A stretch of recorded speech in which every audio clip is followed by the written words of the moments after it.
Hello and welcome to Making Creativity Pay. My name's Dan Barnett and ahead of the podcast show London on the 24th and 25th of May, we're running a series of short daily podcasts with a variety of people in the podcast industry. This episode is with Mark Asquith, co-founder of podcasting hosting service Captivate. We talk about what he's looking forward to most at the podcast show, why he sees Anchor as not necessarily a bad thing for the podcast industry, and about his talk at the podcast show and how branding can help with the growth of your podcast. Hey, this is Mark Asquith. I'm the MD and the co-founder of Captivate, the world's only growth-oriented podcast hosting platform where we empower serious podcast creators with the tools and the assets that they need to grow a meaningful audience. Plus, we just released a range of fantastic new monetization tools, all at captivate.fm.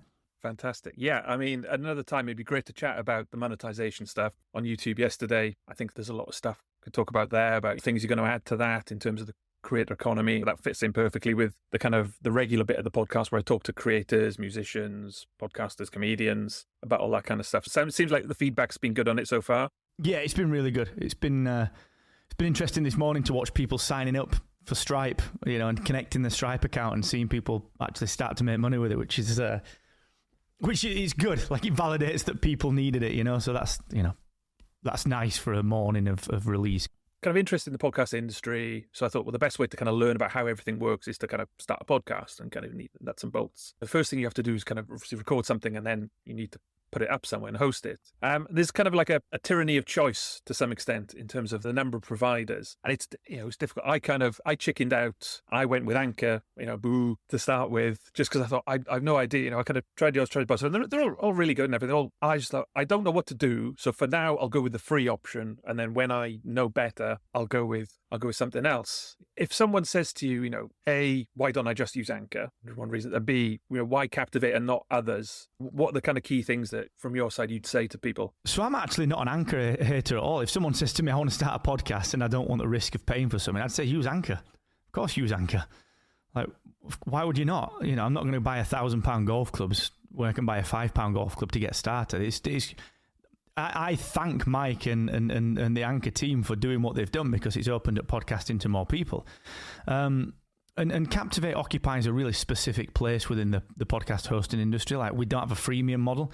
We're not giving you an Amazon voucher for signing up. We occupy the market where we only want to work with people who identify as being serious about growing their show. So at any point that you decide that you become serious about it, that's when Captivate becomes right for you. Now, a lot of people do that right at the beginning. They'll say, well, this is a thing that I'm doing for my business. Of course, I'm bloody serious about it. Or, like me with my Star Wars podcast or my DC podcast back in 2013 when we first started that one, I wasn't serious about it until a few years later. And I had to build something that would help me as a serious podcaster, and then I moved off the hosting platform I was using. So I would use Anchor. Of course, it's free. Good God, please use it. And then when you're serious, doesn't matter how long that takes, whether your idea is serious straight away or whether it takes you 5 years, Captivate will be there. And the reason that we don't do freemium, the reason that we don't do any of that is that I believe that if someone is serious about their show, they're willing to put a little bit of skin in the game. They're willing to pay something. It's not a premium price. It's just a price that is competitive with everyone else.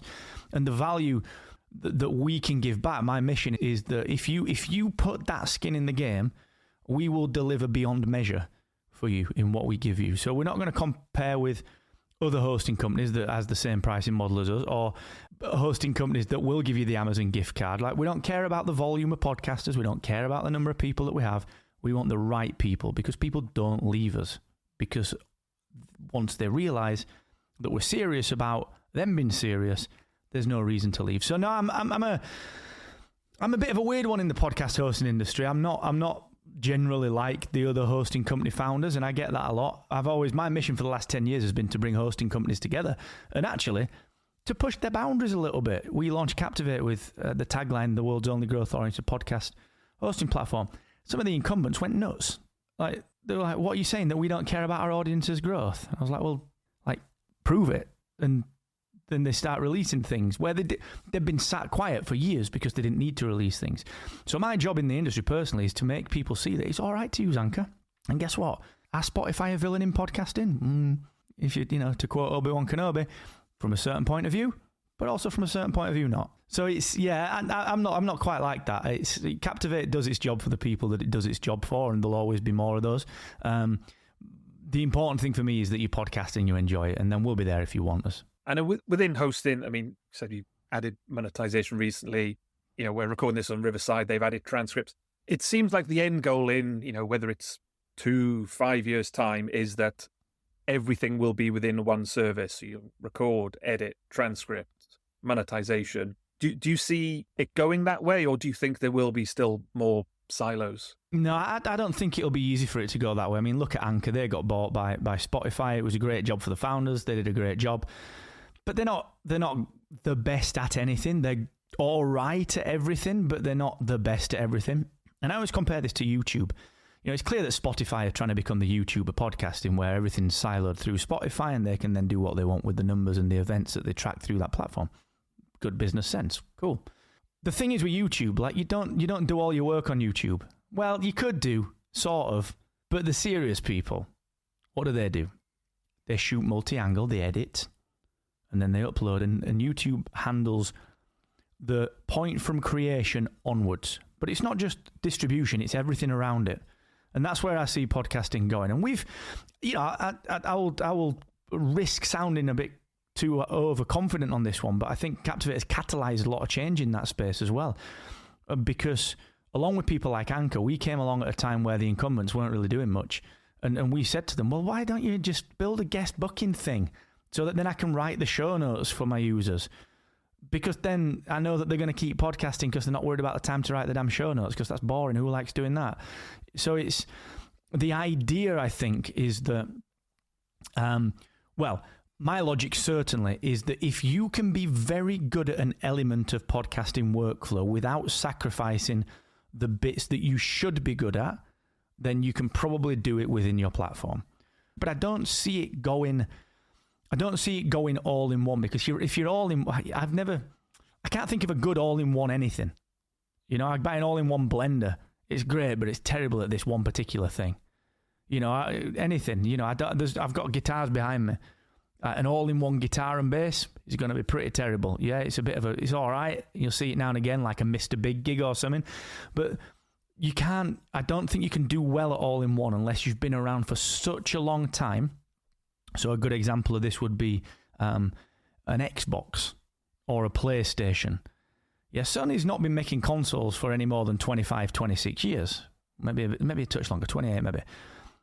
But they've been doing consumer electronics for a heck of a long time. So their Blu-ray player was already very good.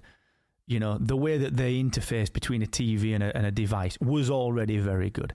The way that they had CD readers and writers was already very, very good. They knew how to interface controllers and adapters with infrared. It was already very, very good. So I don't think podcasting's at that point. There aren't people with enough experience in the constituent pieces for it to change anytime soon. People will do it. People will try it.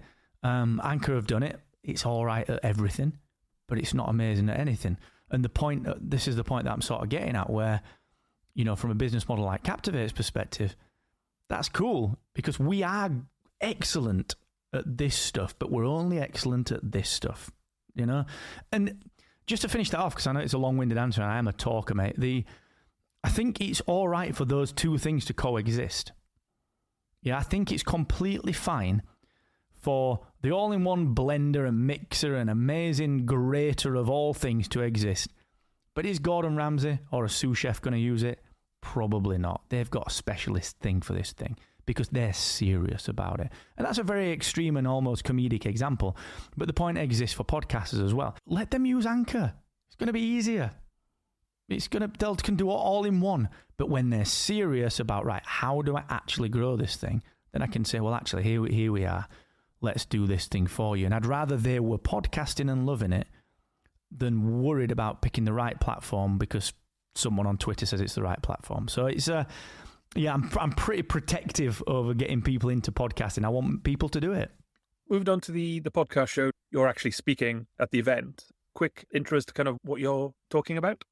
I like what you've done there, Dan. You've made me try and remember what I'm talking about. Oh, No, I know what I'm talking about. I'm talking about branding for podcasting. So my background is brand, and it's a lot of brand strategy, a lot of brand design, and obviously being a marketer and a sort of software guy and a creator as well. I've got this weird mix of heritage, if you like. So I'm going to talk through basically the branding mistakes that people won't tell you are branding mistakes and why they can really pull the rug out from your revenue, your audience growth opportunities. And they're not anything secret, but the things that people wouldn't necessarily think of as being brand related, and they're all things that people can fix pretty instantly. So I'm looking forward to that. I think it's on the creator stage or one of the creator stages. And then obviously we'll be there with Captivate exhibiting and giving some free stuff away. We've got a meetup going on the Wednesday night, which everyone's welcome to. And we'll be there with Global as well. Obviously Global, we as Global have got a huge corner booth as well. We had a DJ and some beer last year, so I'll be there and it'll not be for the DJ, mate. And is there anything, apart from your own stuff, is there anything you're particularly looking forward to seeing, either in terms of a talk or a particular exhibitor? Do you know, I cherish these events since COVID because I used to take them for granted so often. We used to do so many of them before COVID, and then post-COVID, we've been watered down a little bit. So I cherish the idea of seeing guys like you and seeing a lot of people that I've known for a long time in the industry, a lot of friends, people like James Cridlin, right through to all my hosting friends, people from Buzzsprout, Libsyn, Blueberry, people from Podbean, Transistor, all those guys that hopefully will make the trip over. I'm always a fan of seeing the mix, and this is what the podcast show in particular does very, very well. I'm looking forward to seeing the mix of people like the Raconteurs podcast, right? Gary J. Kemp, of course, from Spandau Ballet fame, and Guy Pratt. If you're a bass player like me, that guy's royalty. They've got an amazing podcast called Raconteurs. They're doing a live session. They're going to be there at the show. Like, that is amazing for me. But there are also like 1,000 Captivate podcasters will be there, and independent podcasters like the Sequel Pitch guys who have got a movie show and it's 4 guys loving it. And I absolutely love that podcast as well. So to be able to, the big thing for me to look forward to is to be able to bring those two elements of podcasting together that are usually so far apart, podcasting the media industry and podcasting the creator economy, a very different beast. So to have them all together in one place is that's a real cherry on the top for me, mate. Thanks for listening. Look out for the daily episodes when we talk to a variety of people within podcasting, and also check out the back catalogue of episodes where I talk to people in a variety of creative industries about making creativity pay.